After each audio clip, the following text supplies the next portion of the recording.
1917, Thomas's question, and you. So I was inspired with the talent show yesterday, and when Joseph surprised and it was Joseph, I think, right, who started to rap? Yeah, there he is. So I thought, you know what? I'm gonna give my whole homily in a rap form, okay? So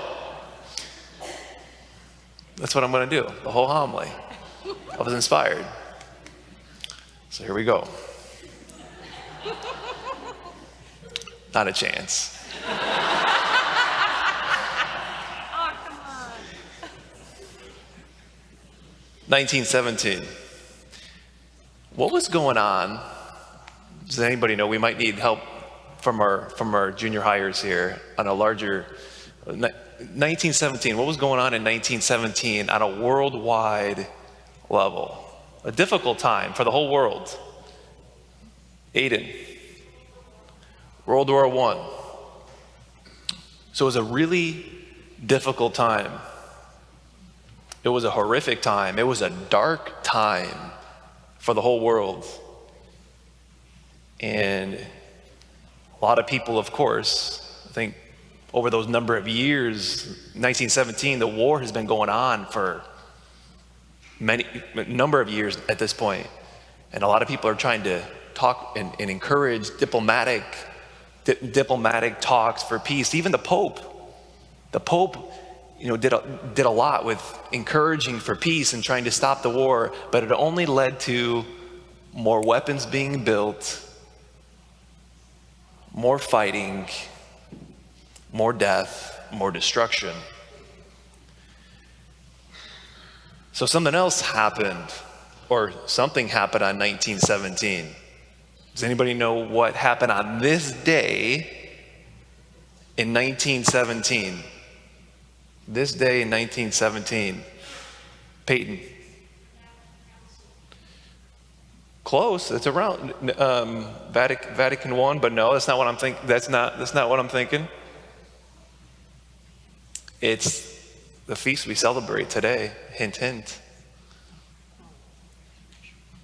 Go ahead, give the hint.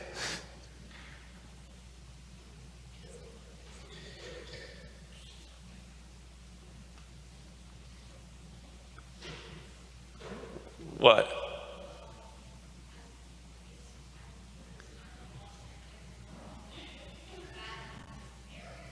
Fatima, right. So Our Lady of Fatima, okay? Last question, sorry about this. Anybody know what happened to Our Lady of Fatima? Our Lady of Fatima. Troy had a halfway hand.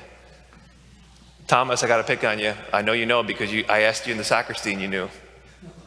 Our Lady of Fatima. What's Our Lady of Fatima? What happened? You told me in the sacristy.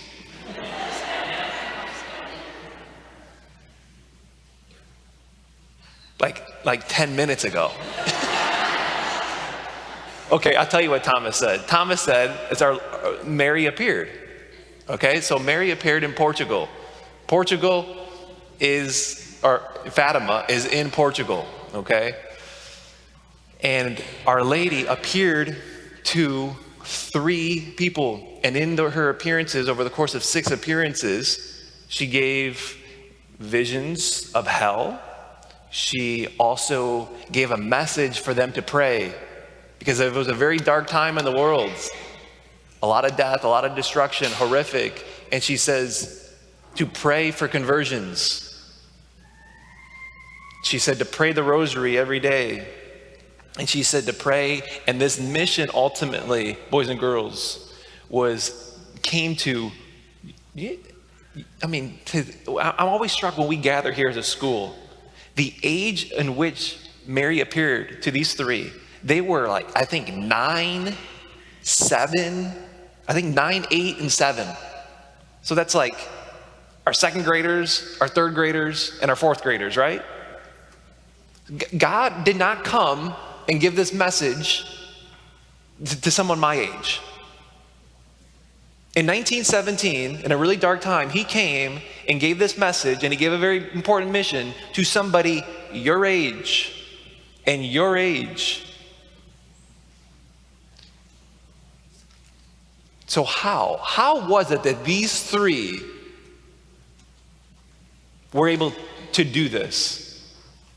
And it's kind of like one of those things where there's a number of different answers, so it's kind of like think of what's in Father Mark's head. So let me just jump to our second point. And it is Thomas's question in our gospel. Not that Thomas, the Thomas in our gospel. Where this gospel, boys and girls, it's a very popular gospel that families choose for funerals. I would say maybe 30, 40% of the time, we get this gospel for funerals. Because it's also a dark time for the apostles right now. Because they're kind of scared. Because Jesus is saying he's going to leave them. Jesus is going to leave his apostles. So Thomas, like kind of just in this moment of vulnerability, Thomas says,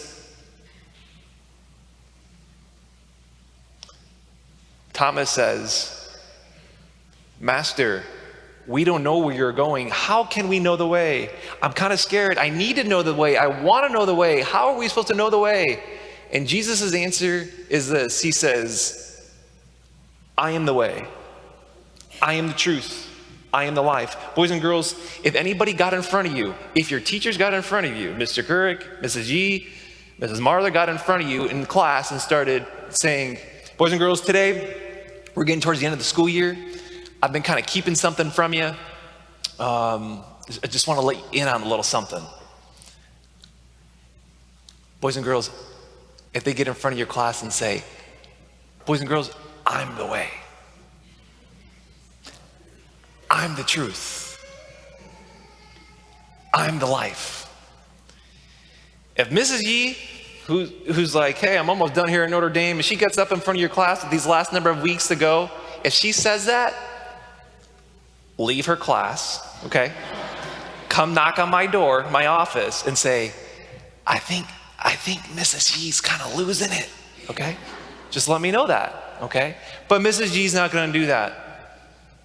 Because Mrs. Yee is a committed disciple, right?